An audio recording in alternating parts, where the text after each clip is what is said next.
Hello students, one more method to prepare alkene is by dehalogenation of vicinal dihalides.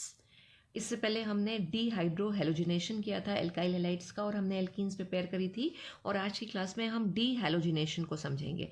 Again D का मतलब है removal, absent, किसी चीज़ को हटाना, डी. और हेलोजिनेशन यानी हेलोजन एटम्स को हम हटाएंगे. और कहाँ से हटाएंगे? एक ये नया वर्ड हमारे पास आ रहा है, विसिनल. और डाई हेलाइड का मतलब एक ऐसे हमारे पास ऑर्गेनिक कंपाउंड होंगे जिसमें 2 हेलोजन एटम प्रेजेंट होंगे. अब ये विसिनल क्या है, इसकी मीनिंग अभी हम समझते हैं, लेकिन उससे पहले हम ये बात करें कि इस पूरे प्रोसेस में हमारे पास रिएजेंट क्या यूज होंगे. अगेन आई एम रिपीटिंग कि ऑर्गेनिक केमिस्ट्री में सारा रोल रिएजेंट्स का है. रिएजेंट चेंज होते हैं, प्रोडक्ट चेंज हो जाते हैं. तो यहाँ इस पर्टिकुलर रिएक्शन में जो रिएजेंट यूज होंगे वो समझ लीजिए. अगर zinc copper couple in methanolic solution यानी आरओ बना के उसके ऊपर जिंक या जिंक कॉपर लिखा हुआ है, साथ में अल्कोहल लिखा हुआ है या मिथेनॉल लिखा हुआ है, तो आपको जो रिएक्शन चलानी है वो डीहेलोजिनेशन रिएक्शन चलानी है. और हो सकता हो इस रिएजेंट की जगह पे दूसरा रिएजेंट, और वो कौन सा है? Sodium iodide in the solution of acetone. यानी एसीटोन में हमने एसीटोन को हमने सॉल्वेंट की तरह लिया है और सोडियम आयोडाइड का सोल्यूशन प्रिपेयर किया है. तो ये दोनों रिएजेंट क्या करते हैं? वो करेंगे डीहेलोजिनेशन रिएक्शन. एक तरह से अगेन यहाँ पे जो है वो एलिमिनेशन हो रहा है और हेलोजन एटम्स जो हैं वो रिमूव होंगे. और कहाँ से होंगे? विसिनल डाइहेलाइड से. अब ये विसिनल डाइहेलाइड्स क्या होते हैं? हमारे पास 3 टर्म्स हैं अगर हम बात करें तो. एक है विसिनल डाइहेलाइड,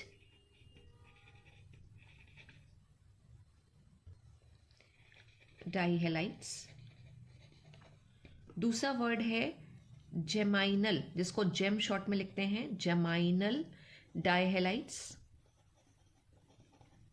और तीसरा टर्म आता है टर्मिनल डाइहेलाइड्स. यहां लिख लेते हैं टर्मिनल डाइहेलाइड्स. राइट. अब विसिनल को VIC से भी रिप्रेजेंट करते हैं और जेमाइनल को GEM से रिप्रेजेंट करते हैं. जेम डाइहेलाइड्स करके लिखे होते हैं. क्या है ये विसिनल डाइहेलाइड्स? तो विसिनल डाइहेलाइड का मतलब है कि जब 2 हेलोजन एटम जो हमारे होंगे वो एडजेसेंट कार्बन एटम यानी एक दूसरे के बराबर वाले कार्बन एटम्स के साथ अगर जुड़े होंगे तो उनको हम बोलेंगे विसिनल डाइहेलाइड्स. फॉर एग्जाम्पल अगर हम बात करें कि ये स्ट्रक्चर हमारे पास है और यहाँ पे एक हेलोजन एटम लगा हुआ है, यहाँ पे एक हेलोजन एटम लगा हुआ है, तो 2 एडजेसेंट कार्बन के साथ लगा हुआ है. 2 बराबर के कार्बन है, 2 एडजेसेंट कार्बन्स. राइट. तो एडजेसेंट कार्बन से जब हेलोजन एटम रिमूव होंगे या फिर ये कहें एडजेसेंट कार्बन्स पे जब हमारे हेलोजन एटम प्रेजेंट होते हैं उसे हम बोलते हैं विसिनल. और जेमाइनल में क्या होता है?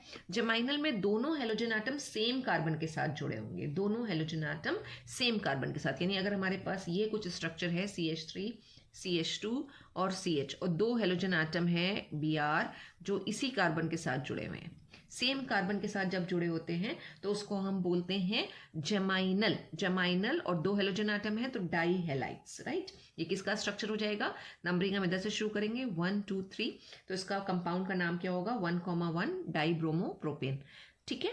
और ये क्या है? एक जेमाइनल डाइहेलाइड्स है. जेमाइनल डाइहेलाइड का मतलब है halogen atoms are attached with same carbon atom. Halogen atoms are attached with 2 adjacent carbon atoms. और टर्मिनल का मतलब क्या होता है? टर्मिनल का मतलब है अगर हमारे पास कार्बन की चेन है, राइट, तो पहला हेलोजन एटम यहाँ और दूसरा हेलोजन एटम यहाँ, यानी चेन के फर्स्ट और लास्ट टर्मिनल्स पे होगा, राइट, एंड्स पे प्रेजेंट होगा. तो जो 2 हेलोजन एटम होंगे वो कहाँ प्रेजेंट हैं? फर्स्ट और लास्ट कार्बन पे प्रेजेंट हैं, जो कार्बन की हमारी चेन आ रही है, उसको हम बोलते हैं टर्मिनल डाइहेलाइड्स. अब हम यहाँ पे जो डीहेलोजिनेशन करेंगे वो हम विसिनल का भी कर सकते हैं, हम जेमाइनल का भी कर सकते हैं. अगर हम एक विसिनल डाइहेलाइड का एग्जाम्पल लिखें तो विसिनल डाइहेलाइड का एग्जाम्पल हमारे पास आ गया CH2Br और CH2Br. बिल्कुल सिंपल सा एग्जाम्पल है. 1,2 डाइब्रोमो इथेन. राइट. और इसको अगर हमने ट्रीट किया जिंक कॉपर कपल और मिथेनॉल के साथ CH3OH, क्या प्रोडक्ट बनना चाहिए? अगेन आपने देखा कि रिएजेंट कौन सा प्रेजेंट है? जिंक और मिथेनॉल. आपको क्या करना है? दोनों हेलोजन एटम को रिमूव कर देना है. हमारे पास क्या बचेगा? CH2 और CH2. अब कार्बन की ये वैलेंसी फ्री हो रही है, जिसके साथ Br अटैच था वो क्या हो जाएगा? डबल बॉन्ड के फॉर्म में आ जाएगा. इथीन का फॉर्मेशन हो गया किससे? 1,2 डाइब्रोमो इथेन से। और यही अगर हमारे पास ये है CH3CH, Br यहाँ पे लगा हुआ है, और CH2 और एक Br ये लगा हुआ है। अगेन एडजेसेंट कार्बन के साथ आ रहे हैं, विसिनल डाइहैलाइड हैं। इन दोनों को हमें रिमूव करना है। इन दोनों को हम रिमूव करने के लिए रिएजेंट क्या लेंगे? तो रिएजेंट हम लेंगे जिंक और मिथेनॉल, CH3OH। हीट करा, डीहेलोजिनेशन हमें कर देना है। डीहेलोजिनेशन किया तो CH3CH और double bond CH2 plus of course यहाँ पे Zn है और 2 Br निकल रहे हैं, तो ZnBr2 तो बनना है। इस केस में भी यहाँ पे ZnBr2 आ जाएगा, जो हमने लिखा नहीं क्योंकि फोकस हमारा मेन प्रोडक्ट पे था, और मेन प्रोडक्ट हमारा क्या है? एल्कीन्स। तो डीहेलोजिनेशन करके हम विसिनल डाइहैलाइड्स का और एल्कीन्स को प्रिपेयर कर सकते हैं। सेम मैकेनिज्म हम चला सकते हैं जेम डाइहैलाइड्स पे। जेम डाइहैलाइड्स का मतलब है कि सेम कार्बन के साथ जुड़े होंगे दोनों हेलोजन एटम। हम यही ले लेते हैं, हमारा CH3 CH2 और CH और Br और Br, राइट। 1,2 डाइब्रोमोप्रोपेन आ रहा है। इसको अगर हम जिंक और मिथेनॉल के साथ ट्रीट करें, राइट, तो हमें पता है हमें क्या करना है, दोनों Br हमें हटा देने हैं, और दोनों Br हटाएंगे तो जो वैलेंसीज ये फ्री होंगी, जो बॉन्ड बने हुए कार्बन की वैलेंसीज फ्री होंगी, वो किस फॉर्म में आ जाएंगी? वो डबल बॉन्ड के फॉर्म में आ जाएंगी, राइट। और हमारे पास क्या प्रोडक्ट आ जाएगा यहाँ पे? CH3